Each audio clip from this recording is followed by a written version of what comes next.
Ngotot ingin tambah pemain naturalisasi di timnas Indonesia, Sintayong bilang mereka perlu kita manfaatkan lebih aktif. Di informasi bola selanjutnya, adu statistik oleh Romeni versus tim Watering. Gacor mana sih untuk lini serang timnas Indonesia? Dan informasi bola selanjutnya, Korea Selatan siap keluarkan uang penalti untuk bawa Sintayong dari timnas Indonesia.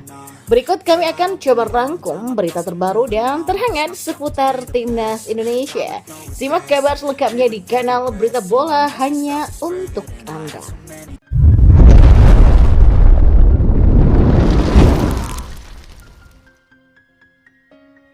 Ya, muncul dua nama striker keturunan yang bisa dinaturalisasi timnas Indonesia, yaitu Ole Romeni dan juga Tim Watering.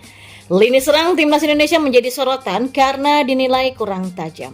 Ya, bukti nyatanya di Piala Asia 2023 tidak ada striker yang berhasil mencetak gol. Oleh sebab itulah Sintayong dikabarkan sedang mencari pemain keturunan untuk mempertajam lini serangnya.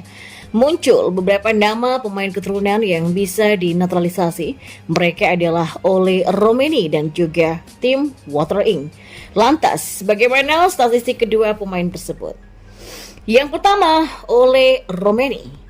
Ya, Ole merupakan striker potensial karena usianya masih 23 tahun. Ia saat ini berkarir di FC Utrecht yang bergabung di bursa transfer musim panas lalu.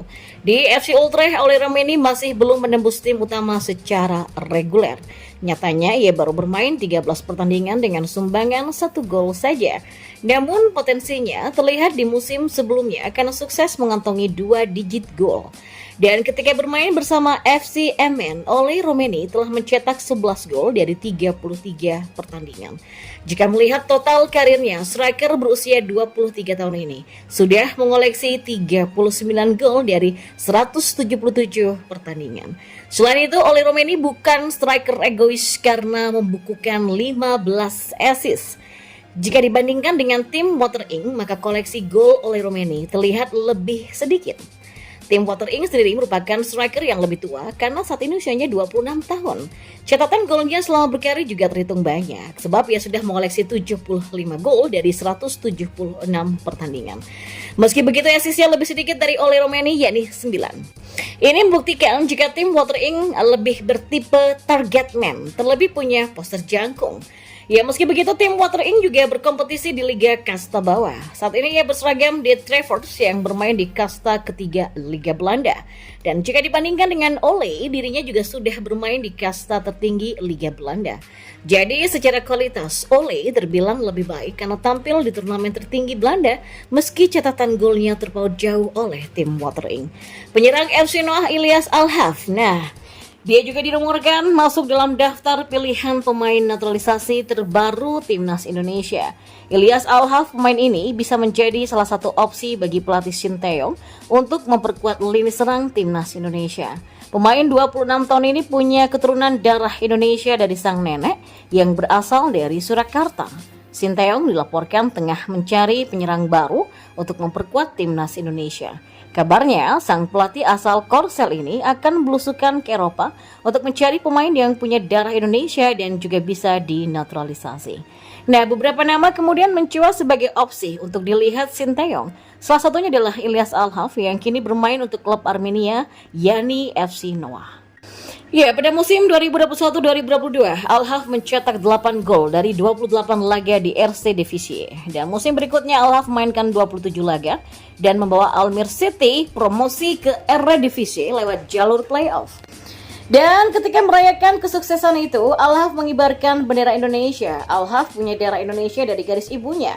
Kakek dan nenek dari ibunya berasal dari Surakarta, sedangkan ayahnya berasal dari Maroko. Seperti diketahui, pelatih tim nasional Indonesia Sintayong akan ke Belanda selama 2 pekan untuk melihat pemain keturunan di negara tersebut. Sintayong mengakui masih ingin menaturalisasi sejumlah pemain keturunan karena dia merasa para pemain tersebut perlu dimanfaatkan sebaik mungkin untuk bisa memperkuat skuad Garuda. Kepada media Korea Selatan, Never Sintayong mengungkapkan niatnya untuk menggunakan banyak pemain keturunan di timnas Indonesia pada masa depan.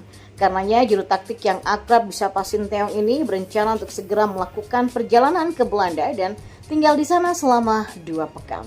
Ya, selama di negara kincir angin itu, Shin Tae-yong akan mencari pemain ras campuran atau berdarah Indonesia kelahiran Eropa yang bisa dinaturalisasi menjadi warga negara Indonesia atau WNI.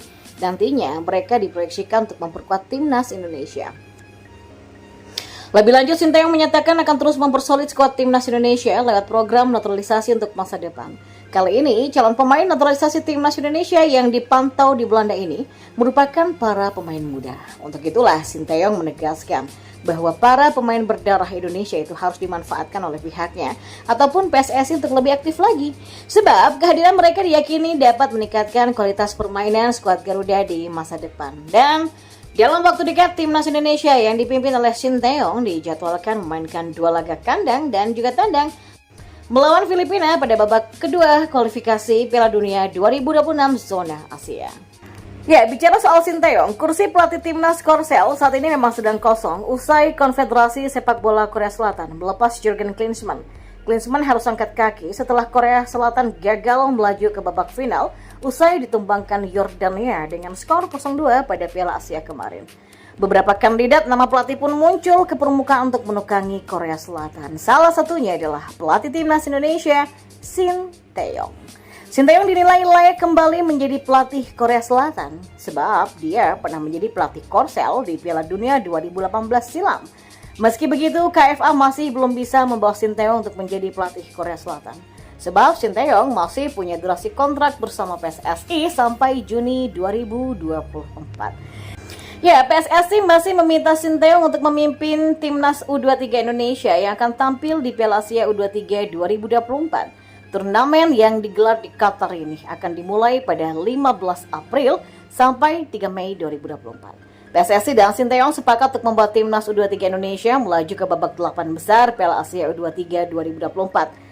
Dan kalau gagal, maka kemungkinan besar PSSI tidak akan memperpanjang kontrak Shin Tae-yong lagi. Dan sebelumnya, Shin Tae-yong juga sudah menyelesaikan satu tugasnya kepada PSSI, yakni membawa timnas Indonesia lolos ke babak 16 besar di Piala Asia 2023. Meski target itu sudah dicapai, nasib Shin Tae-yong untuk mendapatkan perpanjangan kontrak sampai 2027 masih belum bisa dilakukan karena melihat hasil dari timnas U23 Indonesia. Sementara itu, media asal Korea Selatan Never Sport menilai KFA harus segera bergerak cepat kalau menginginkan Shin Tae-yong kembali. Bahkan kalau bisa, KFA harus mengeluarkan uang penalti kepada PSSI untuk membawa Shin Tae-yong ke Korea Selatan. Ya, KFA memang harus mengeluarkan uang lebih kepada PSSI karena Shin Tae-yong masih punya kontrak. Gerak cepat yang dilakukan oleh KFA ini tentu saja agar Korsel bisa segera punya pelatih kepala untuk tampil di kualifikasi Piala Dunia 2026. KFA tentu saja menargetkan Korea Selatan untuk bisa tampil di Piala Dunia 2026 yang digelar di Amerika Serikat, Kanada, dan Meksiko nanti. Tanpa pelatih kepala, maka akan ada kesulitan yang bisa dihadapi oleh tim berjuluk Taeguk Warriors tersebut. Dan seperti diketahui, PSSI sudah bekerja sama dengan Shin Tae-yong sejak Desember 2019 dan selama 4 tahun ini belum ada gelar juara yang disumbangkan Shin Tae-yong kepada timnas Indonesia. Adapun Shin Tae-yong sempat mengatakan bahwa ada tawaran dari sejumlah negara di Asia untuk menjadi pelatih kepala. Dan Shin Tae-yong yang berusia 55 tahun ini memastikan tidak akan lagi menjadi pelatih di Asia Tenggara karena menghormati timnas Indonesia.